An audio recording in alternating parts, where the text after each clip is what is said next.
All right, let's continue with the second half of the fifth paragraph in this beautiful Ma'amar Chassidic discourse about Rabbi Shimon bar Yochai, which is found in the Rebbe's Maimorim Melukatim, Chelik Beis, book number 2. So we're talking about Rabbi Shimon bar Yochai. L'cha'ora, at first glance, yesh lahosif, we can add on, shachas, drawing down, the shefa, this blessing, the teaching of Rabbi Shimon bar Yochai, which we said before is the level of Eitan, the essence of godliness, the essence of the Jewish soul, the essence of creation. Or another word for it is Yechida, this fifth and deepest level of the Jewish soul, of godliness, of creation, of the Torah also, Yechida of the Torah, the secrets of the Torah. Rabbi Shimon drawing this deep level down through the Eitanim, to the Tanaim, to his compatriots who were called Tanaim, Mosdei Oretz, the ones who founded the earth, which we said means the physical world and also means the oral Torah, the Torah Shabal Peh. Bishvil inyan birurim, in order to refine the world. In order to refine the world. So again, what is Judaism here for? Judaism is here for like cleaning glasses. You clean glasses, you clean the glasses, and suddenly you can see what there is. You can see a real world. The Jews are here in order to clean up the world, all the false conceptions, all the false emotions, all the false egotism, all the false desires and the destruction and hatred, things like this, which impair our vision. People can't see the whole world. They can't see how good God is, that God is creating us all. Okay, and when this happens, people, they misunderstand. There was maybe now is not the time to even talk about this, but there was the famous Shakespearean play called Othello. And what the play is that one evil person, he convinces this great war hero called Othello that his wife is cheating on him. And this Othello goes berserk. And finally it ends up he kills his wife and he kills himself and he kills the person who made up the thing. But the whole thing was just false ideas. It was just false ideas. The whole thing was just he gets an idea in his mind. This man hates me. This is my enemy. Suddenly he can't see what reality really is. He can't live a normal, productive, calm life. Because he misinterprets the world. I don't know if that's a good example, but it's an example anyway. And the same is, that's how the whole world works. People get false ideas, they get it from birth, they get it from education, they get it from their own urges, misinterpretation of their own urges and their own, place in the world. What should they do with their own potentials? You gave the example yesterday of Joseph and his brothers. Joseph and his brothers hated him. Right? Why did they hate him? Because they just couldn't interpret his greatness. They didn't understand where he was coming from. And so it is in this world. People they're paranoid, they're uptight. There's whole religions that are based on paranoia. Right? What's going to happen if you do this? You're going to go to hell. These people, everybody else is evil. They're all our enemies. We have to There's philosophies. Go to university, you just learn. I went to university, you just learn negative things. If the whole world is trying to not let you to express yourself, you must express yourself. You must be who are you? What are you? Right? It's like telling the whole group. It says, good news, we've got freedom of speech, but bad news, we've got nothing to say. It's the same.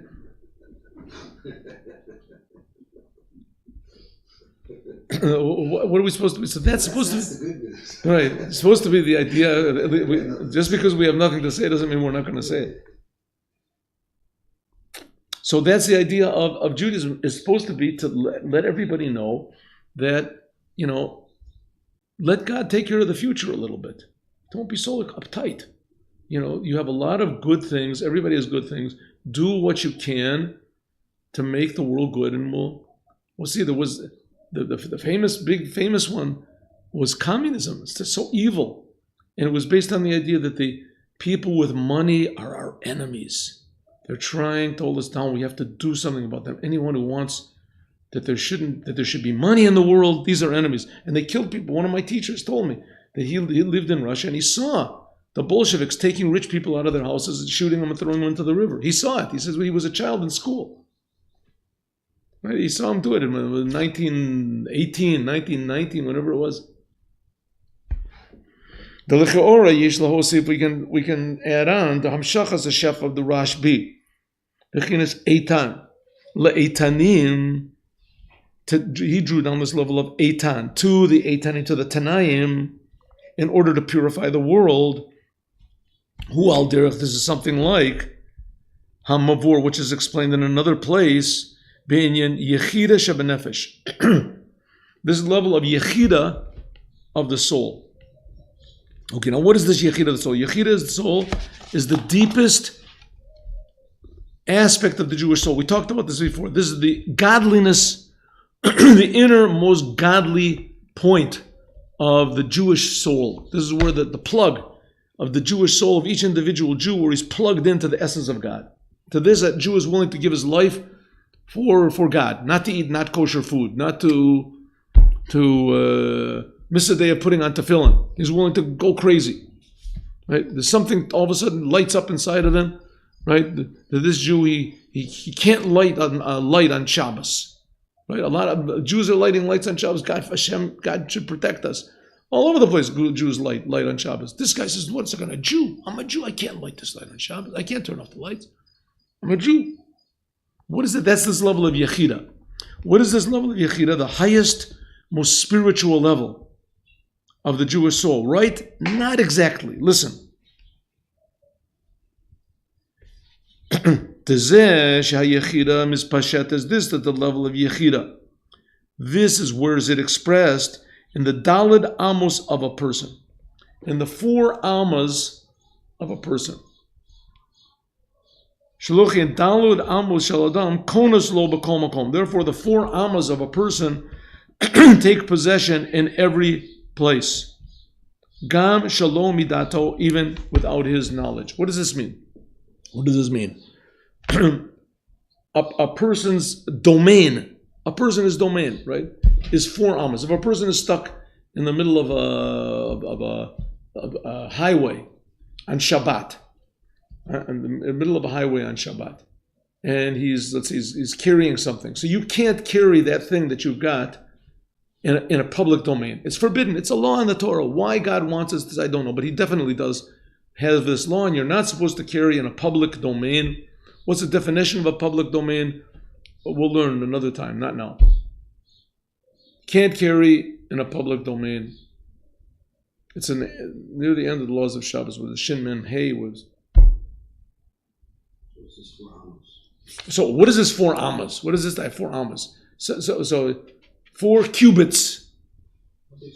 That makes it easier to understand. Who knows what a cubit is? So it says what a cubit is. There's different opinions, right? So it's something like 1.5 feet or 2 feet. Where do we get this number from? So it says that is the measure of a person if he lays down on the ground and puts his hands over his head. And that whole area, all the way around him, is called a public. That's his private. That's his sort of like his private domain. That is his area. Just like a radius. Radius. It's like a circle around. Yes. Okay. So, excuse me. So that's the whole radius of this whole area. So that's his area. So why with his hands above his head? Where did they get that measure from? Because that's the ultimate, how do you want to call it, reign of influence of a person, right? Reign of influence of a person, where he can put his hands up.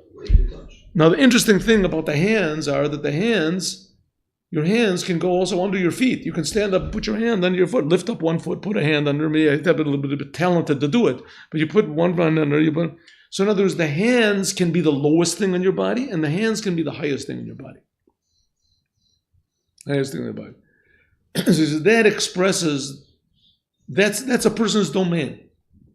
And that's where the person's essence of his soul is expressed in these four amas. In other words, his ability to take the physical world and raise it from the lowest to the highest. Even though we're talking about low and high physically, but also it relates spiritually, because man is put into this world to fix up the world, to forget about himself and to fix up the world, to help others, to help the world, to make the world a good place, to make the world a settled place, to make the world a meaningful place, to make the world a blessed place, to make the world a holy place.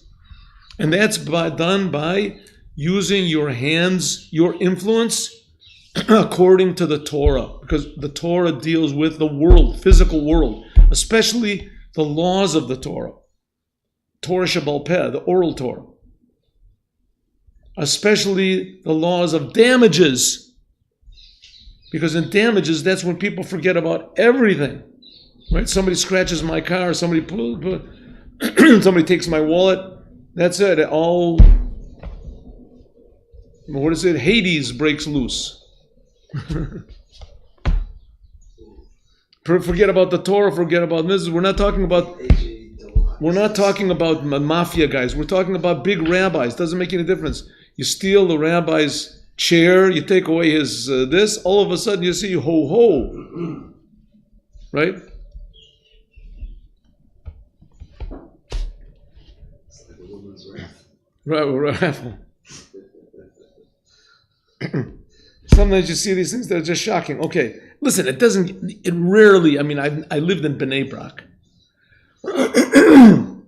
Bnei Brak, there were all these conflicting groups of Jews, religious Jews, in the streets, and you never heard of violence.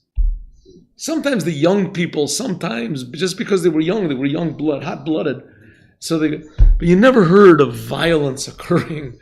Somebody talked against my rabbi, and you go and you take out a contract on him. You wipe him out.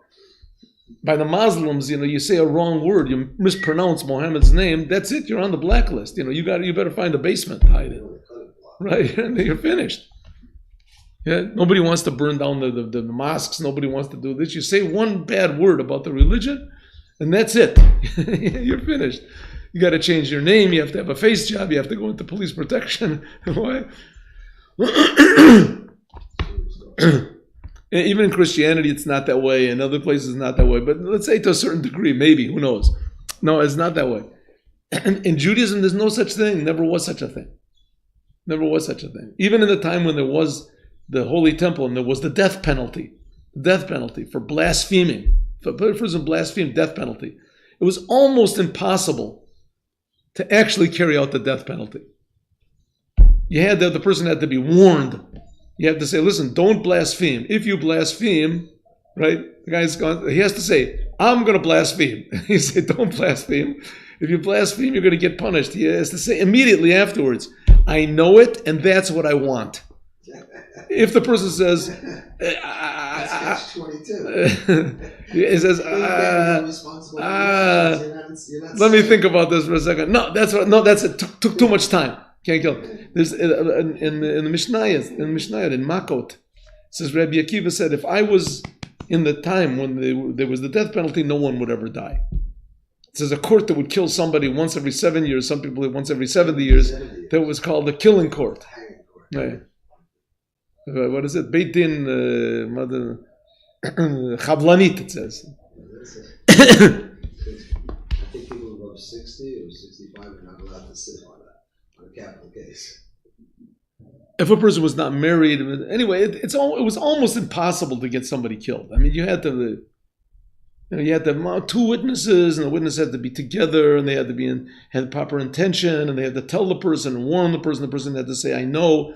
Immediately afterwards, if the person says that if you kill him, you're going to get, you're going to get punished. You're going to get, beheaded. If the person says, and he stabs him, and they see him stab him, right? The person can't be killed. He's punished in another way. Okay, but isn't it?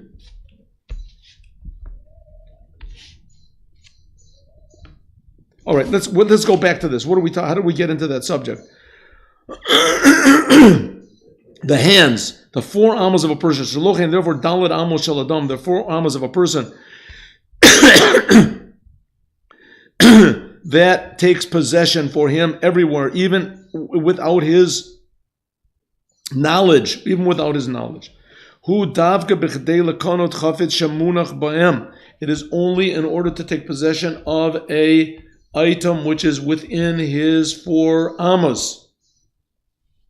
Hakanas davar gashmi, taking possession of a physical thing. Shemichutz la'adam, which is outside of a person. Li rishuto shel adam, and it becomes into my possession. In other words, there is something, a diamond rolls into 4 amas of my possession, and let's say in a public domain, and I say, that's mine. That's it, it's mine. The person who owns it has to now come and bring proof that it's his. That's like possession. If a person who possesses something, according to Judaism, you possess something, you stole a car, right? It's in your possession, it belongs to you. Somebody wants to take it back, they have to bring proof. They have to bring proof that it's theirs.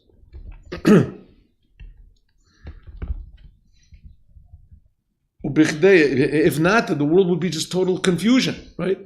You just waited at the traffic light and somebody drives by a car with you like and say, it's mine. Says, what do you mean it's mine? It's my car. Give me the car. Right? Anybody who's a person, he's sitting in the car. It's his car. You want to take something away from somebody, you have to bring a proof. But it's his. It's the same thing if it's within your 4 amas. Okay, God. Hakna'at davar gashmi. In order to take possession of something which is outside of a person, for it to come into the possession of a person, in order to use it, to refine it, in other words, when a Jew uses something for a physical thing, the way that God wants him to, according to the Torah, that puts that thing in its place. It's like putting the puzzle together. That's called refining. He uses it for the sake of heaven. Ki habirur, the devorim gashmin, physical things, megia be'ha'etzem. Why? Because this whole idea, why the 4 amas? Says according to Kabbalah, the 4 amas of a person, that is the expression of his yechida, the deepest, innermost level of his soul. It's not expressed in spiritual things. It's expressed only in physical things. Why? Because the whole purpose of man in the world is to fix the world up, especially the Jews, to refine the world and make the world a godly place. The non-Jews, their purpose is to make the world an orderly place, a meaningful place. And the purpose of the Jews is to make the world not just meaningful, but godly, holy. There's even sometimes things where you don't see any meaning, you don't see any purpose, but you realize this is what God wants. The person is willing to sacrifice himself to do what God wants, even if he's willing to lose everything.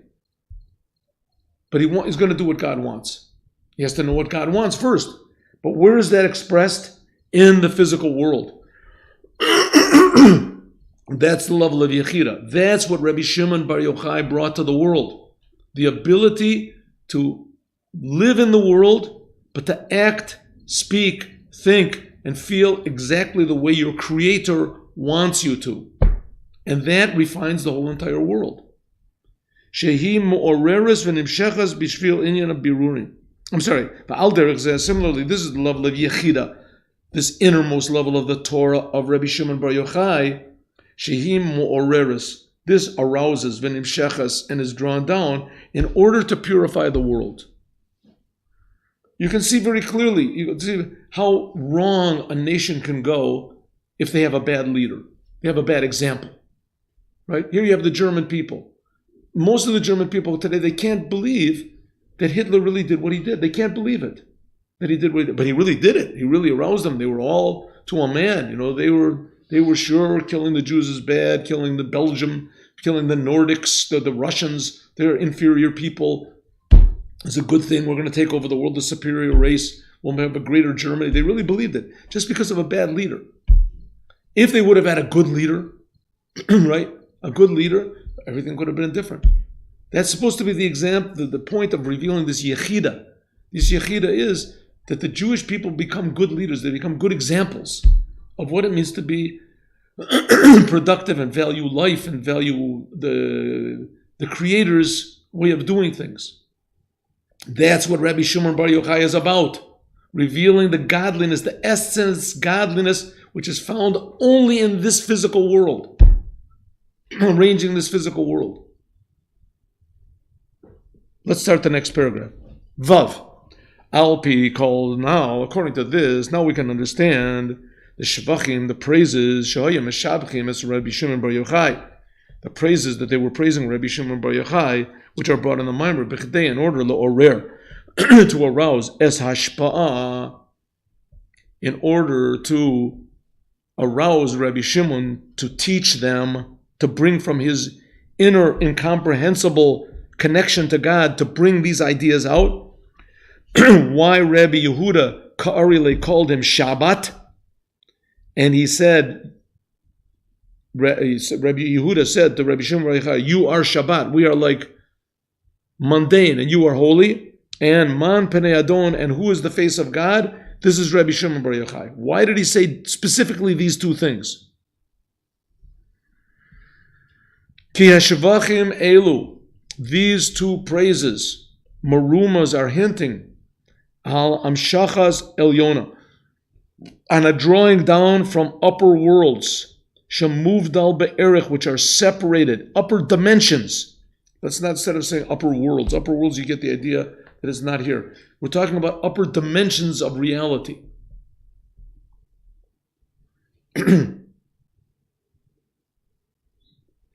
Shemuvdal be'erich lamata, which are completely incomprehensible, to bring them down below. The Rebbe once gave an example. I don't think we gave it in this lecture, but the Rebbe once gave an example what this means, these different worlds and different dimensions and different levels, and how they're all here. And he gave the example according to geometry. He said in geometry there's these shapes. There's the study of shapes, geometry. There's what's called a point and a line and a plane and a cube. I talked about this once. So according to geometrical definitions, a point has no dimensions at all. A point has no width, and it has no height, and it has no depth. It's where two lines intersect. Like a corner or something, where two things meet. It really has no dimensions to it. A line has one dimension, it has length. How many points are there in a line? Infinite number of points. You can take a line and you can, intersect it with other lines infinite numbers of times. Like you can take a number and divide it infinite number of times, right? 1/2, 1/4, 1/millionth, 1 billion. So there's an infinite number of points inside of a line. Then there's a plane. A plane has two dimensions. It has length and it has height. You can take a plane, right? Let's say this is a plane. A plane has no depth. A plane, and you can make infinite number of lines in the plane, right? Because it's a plane. This way, it's a line, and you can take an infinite number of points. Each point, you can make another point and make another line. So there's an infinite number of lines in a point. Why? Because a line has no height to it. Has no height, and a plane has a new dimension, which is called height. So you can make an infinite number of them. Then we have what we call a cube. A cube has depth. You can take an infinite number of planes in a cube.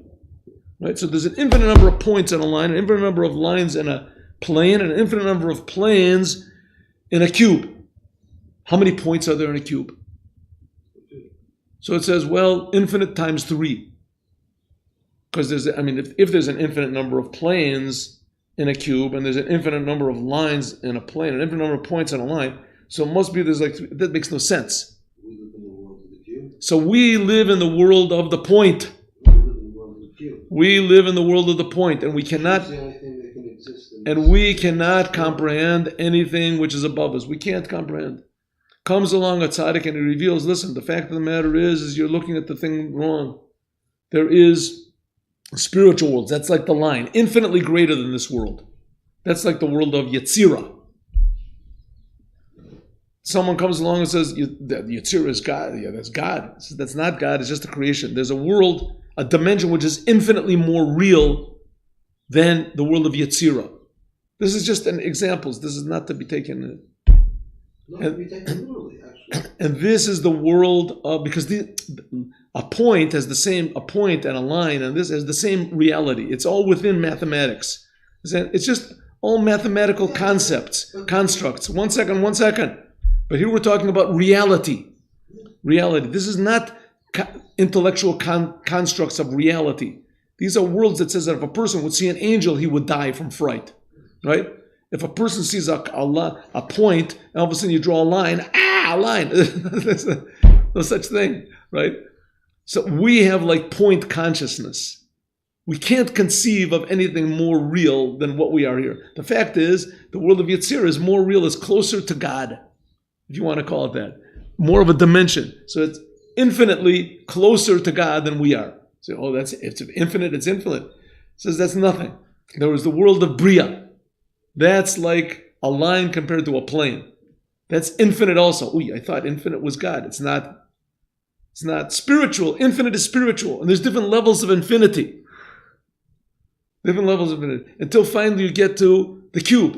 The cube, that's it. There's no more. No. How many cubes are there in mathematics? Doesn't make any sense. A lot. I mean, for sure, more than, let's say, 20, 30. I mean, that's for sure. Okay? Right. So, good. Okay, now, how much mathematics is there in consciousness? In consciousness, how many mathematics can you fit into consciousness? Doesn't make any sense. How much consciousness can you fit into reality?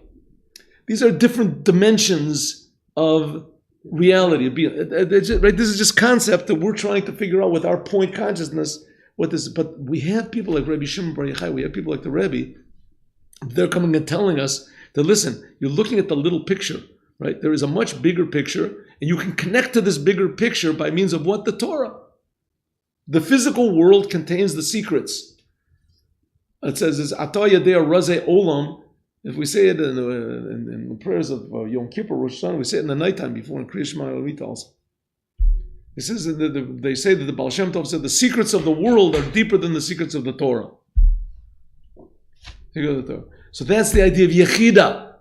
This Yechida, this innermost fifth level, this is higher than the point, the line, the cube, right? Okay, now what did you want to say, Yura?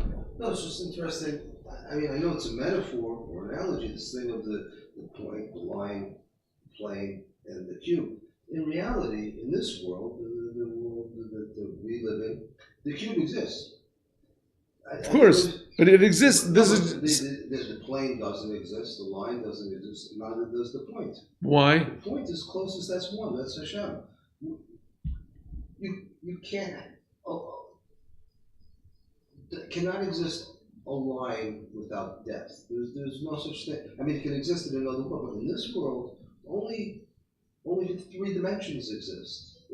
That's what you want. Okay, good. Listen, I understand what you're talking about. It's an interesting. We didn't learn that mimer here. Did we learn that mimer here about the higher worlds? If you look at all the lights in the vessels, if you look at lights, then within one exists another. I understand, but that's not the point here. The point of the matter is. The point is that there's an infinite number of points in a line. So we can't say that in that way the point is the smallest. What you're trying to say is, yes, well, I'm saying actually the point is the biggest. Unity. Right. The point has the aspect of unity. Yeah. Yes. And really, in another way, if there's no point, if there's no such thing as a point, then there can't be any geometry at all. All of geometry is based on the idea that there's such a thing as a point. Right? Well, and also there can't be a point if there's no space to put the point in. So there has to, okay, that's different. I'm sure that there's systems in mathematics that deal with this and are based on it, even when the 2 and 2 is 9, whatever. There's also systems. The idea is just conceptual. We're just trying to make conceptual. A person that has a point consciousness can't understand. There's another mimer by the previous Rebbe, but I don't think we learned that here. The difference between lights and vessels. That lights, the higher you go, the bigger the number is. And the lower you go, and vessels, the higher you go, the smaller the number is. You come vessels, you come down, you see the multitude of this world. Okay, that's a different thing. So that's something like what you say. When you say God is one, it means it reduces it to its lowest common denominator. That's like the point. Good, okay. But that's not what the point that the Rebbe wanted to make. Good. God willing, next week.